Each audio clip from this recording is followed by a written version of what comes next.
আমি প্রথমে আবারও আজকে কাজী মাসুমদার থেকে শুরু করব, কাজী মাসুম আক্তার থেকে শুরু করব। আমরা গতকাল খানিকটা আলোচনা করেছিলাম, কিন্তু আজ আরও বাক্সটা খুলে গেল এবং ভেতর থেকে আরও পোকা বেরিয়ে এলো। আজ সরাসরি তহা সিদ্দিকী বললেন তৃণমূলের একদম শীর্ষ স্তর থেকে লবিবাজি করিয়ে আমাদের ফুরফুরা শরীফকে অশান্ত করে দেওয়া হচ্ছে। আজ ইব্রাহিম সিদ্দিকী বললেন না চাকরি হয়েছে, কিচ্ছু হয়নি, শুধু বড় বড় বাতেলা। কেন 10 বছর বাদে এসেছেন মুখ্যমন্ত্রী? একদিকে হিন্দুদের অপমান, আরেকদিকে সংখ্যালঘু তোষণ, এটা তো স্ট্র্যাটেজি ছিল। সেই স্ট্র্যাটেজিতে কোথাও কি ভুল হয়ে যাচ্ছে, কোথাও হিসেবের বেহিসেবি হয়ে যাচ্ছে, কোথাও কি বলবেন বলুন। আর ভয় দেখাতে পারবে না, এইটা বলেছিল কাসেম সিদ্দিকী। বারবার ভয় দেখাচ্ছে, ক্যা করে তাড়িয়ে দেবে, আর ভয় দেখাতে পারবে না। দিদির খুব পছন্দ হলো কাসেম সিদ্দিকীকে। কাসেম সিদ্দিকী এখন পাক সার্কাসে দিদির পাশে বসে আছে, স্নেহভাজন, বিশাল প্রিয়। ডান দিকে ফিরহাদ হাকিম, তিনি পুরসভার মেয়র, তিনি দাওয়াতে ইফতার, মানে ইফতারটার বাংলায় রইল না, ইফতারের আমন্ত্রণ নিমন্ত্রণ নয়, দাওয়াত থাকতে হবে। ওরে বাবা, মোল্লা মানে উর্দু মানে ফিরহাদ হাকিম মানে অর্ধেক এই উর্দুভাষীদের রাজত্ব তৈরি করে দেওয়া, বাংলাটাকে উর্দুভাষীদের করে দেওয়া ফিরহাদ। আর তার মেয়ে আছে প্রিয়দর্শিনী হাকিম, সে আবার দাওয়াতে ইফতার করবে। সে হচ্ছে তৃণমূলের মহিলা সংগঠনের প্রধান। ইফতার করুক না, অসুবিধা কি? দাঁড়ান, বাংলা শুধু ইফতার চলবে? মুসলমানদের উন্নয়ন ইকুয়ালিটি ইফতার খাওয়া, এটাই প্রশ্ন না? মজাটা প্রশ্ন। তোয়া সিদ্দিকীর প্রবলেমটা কোথায় হলো?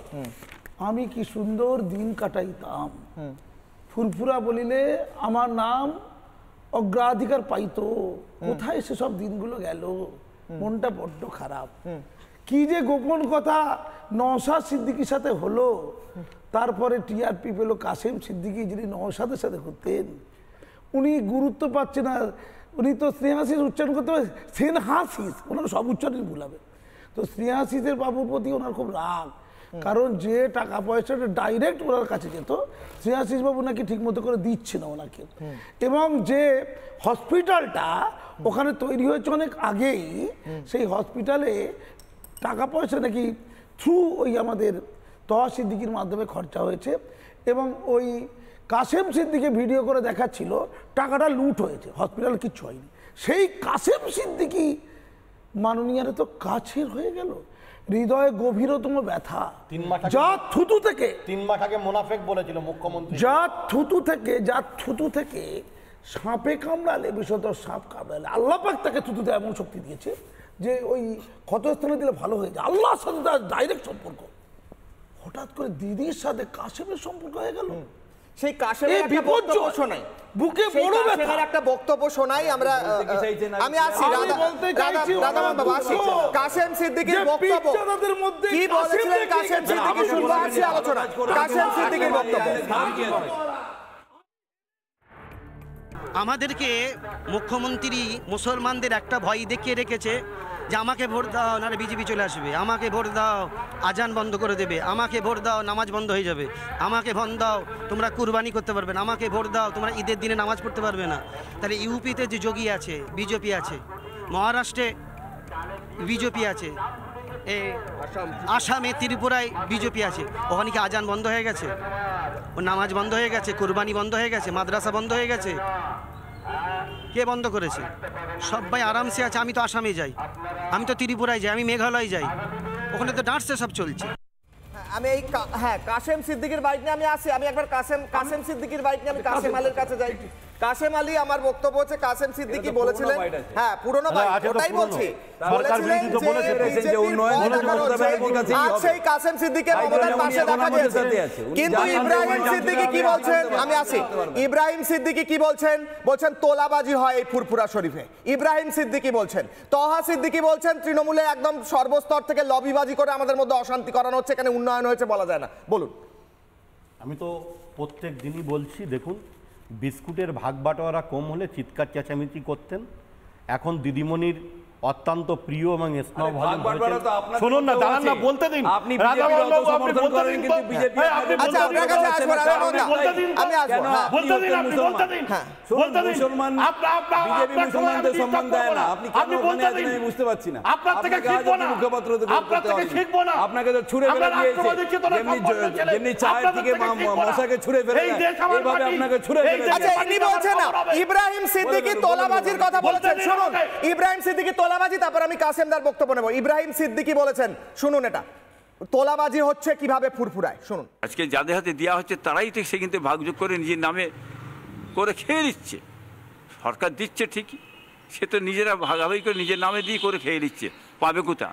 কি মিনিট একটা ঘর করতে গেলে তাতে 10,000 টাকা তাদের ঘরে যারা দিতে হবে, মানে ফাইন দিতে হবে, তারপরে আপনি টাকা পাবেন। এটা কি এখানেও চলে? এই নিয়ম এখানেও চলে যে আবাসের টাকা আসলে ঘরের টাকা অন্যজনকে দিতে হবে বা কাটমান দিতে হবে, না হলে টাকা পাবে না, হলে ঘর পাবে না? কাটমানি না দিলে কোনো কাজই হবে না। তো এইটাই তো আফসোস আমাদের, যে এত টাকা উনি দিচ্ছেন, বরাদ্দ করছেন, বরাদ্দ করে টাকাটা যাচ্ছে কোথা, তার ছেদপত্র প্রকাশ করছেন না কেন, এবং টাকাগুলো গেল কোথা?